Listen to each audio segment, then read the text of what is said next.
రాష్ట్రంలోని ఎమ్మెల్యేలు మంత్రులు కూడా నల్లధనం కూడా కట్టుకున్నారు, అది నిజం.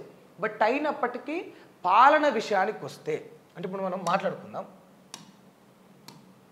పాలన విషయానికి వస్తే ఇప్పుడు 10 ఏళ్ళు పాలించారు కదా, 10 years బీఆర్ఎస్ ఉన్నది. 10 years బీఆర్ఎస్ ఉన్నప్పుడు అక్రమాలు జరిగినాయి, వచ్చిన ఆరోపణలు, అక్రమాలు జరిగినాయి, దోపిడీలు కూడా జరిగినాయి,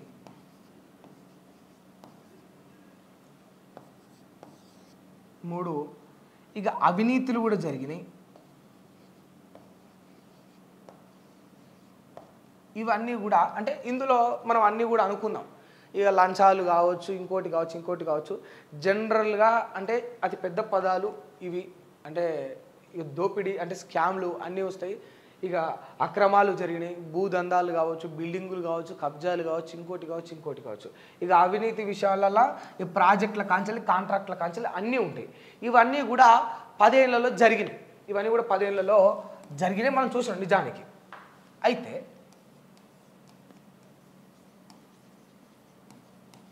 ఈ కాంగ్రెస్ వచ్చి ఒక 1 year అవుతా ఉన్నది కదా, ఇవన్నీ కూడా జరిగినాయి.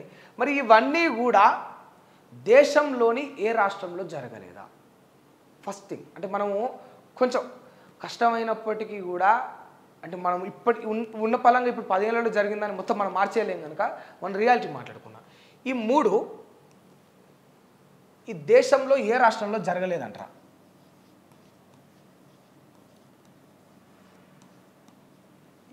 ఈ 3 దేశంలో ఏ రాష్ట్రంలో జరగలేదు. మహారాష్ట్ర తీసుకోండి, జమ్మూ కాశ్మీర్ తీసుకోండి, తమిళనాడు తీసుకోండి, కేరళ తీసుకోండి, కర్ణాటక తీసుకోండి, ఉత్తరప్రదేశ్ తీసుకోండి, ఒరిస్సా తీసుకోండి, ఏ రాష్ట్రమైనా తీసుకోండి. ఈ దేశంలో ఈ 3 ఏ రాష్ట్రంలో జరగలేదా? ఈ 3 జరిగినాయి, ముమ్మాటికి జరిగినాయి. అందరూ అంత నిజంగా నీతి నిజాయితీగా మనకు గుమ్మడి నరసాయలు దొరకాలంటే మనం అట్లాంటి ఒక మారుమూల ప్రాంతానికి పోయి సైకిల్ మీద ఎంతమంది ఎమ్మెల్యేలు తిరుగుతున్నారని మనం దేశం మొత్తం వెతకాలి. చాలా రేర్గా ఉన్నారు గుమ్మడి నరసాయలు. నేను చెప్తా ఉన్నా కదా,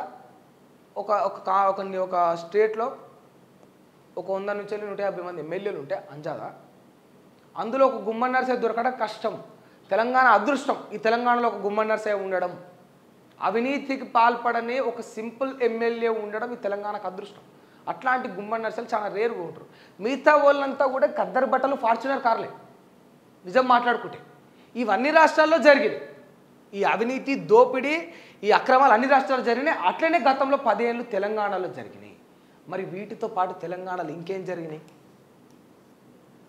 జరిగినాయి అడిషనల్గా అంటే ఐటీ సెక్టార్లో తెలంగాణ ముందుకు పోయింది, వరి పండించడంలో తెలంగాణ ముందుకు పోయింది, కరెంటు ఇవ్వడంలో తెలంగాణ ముందున్నది, కళ్యాణ లక్ష్మి ఇవ్వడంలో తెలంగాణ ముందున్నది, రైతులు సస్యశ్యామలకు పంటలు పండించుకోవడంలో తెలంగాణ ముందున్నది, రోడ్ల విషయంలో తెలంగాణ ముందున్నది, నీళ్ళ విషయంలో తెలంగాణ ముందున్నది.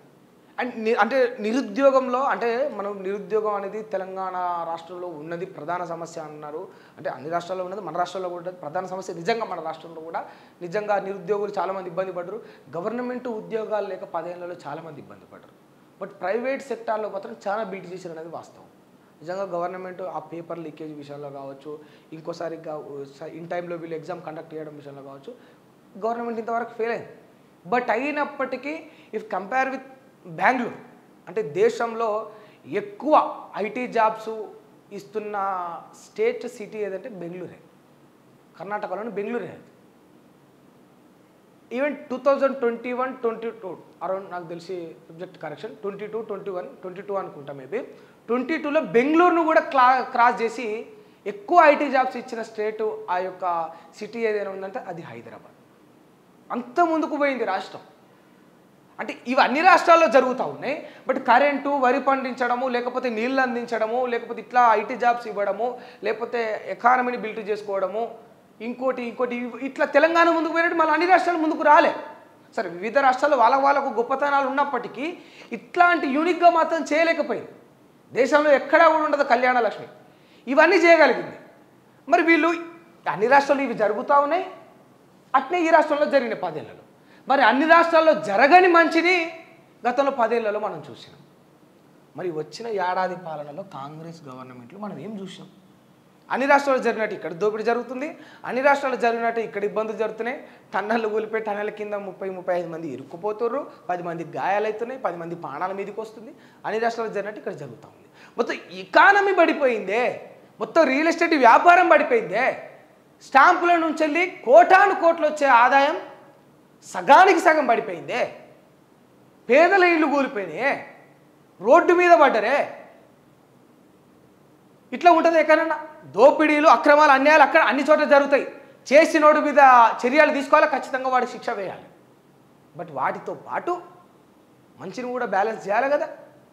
చేయాలన్నా వద్దా? జనాల కష్టాలను ఆలోచించాలన్నా వద్దా? ఇప్పుడు మామూలుగా వీళ్ళు ఒకటి హైడ్రా అని ఒకటి ఎంచుకున్నారు. హైడ్రా ముచ్చట అయిపోయింది అయిపోయింది అయిపోయింది ఎందుకు ఇంకా మాట్లాడతారు? 2-3 సందర్భాల్లో మాట్లాడేటప్పుడు అయిపోయిన సోదేరా అంటూ ఉన్నారు చాలామంది. మనకు అయిపోయిన సోదే. మన ఇల్లు మంచిగానే ఉన్నది, మన గూడు మంచిగానే ఉన్నది, మన గుడ్డ మంచిగానే ఉన్నది. ఒక ఇల్లు కూలిపోయినోడికి తెలుసా బాధ? ఒక మధ్యతరగతి వాడి ఇల్లు కూలిపోతే చచ్చిపోయేదాకా వాడికి ఆ బాధ వెంటాడుతుంది తెలుసా?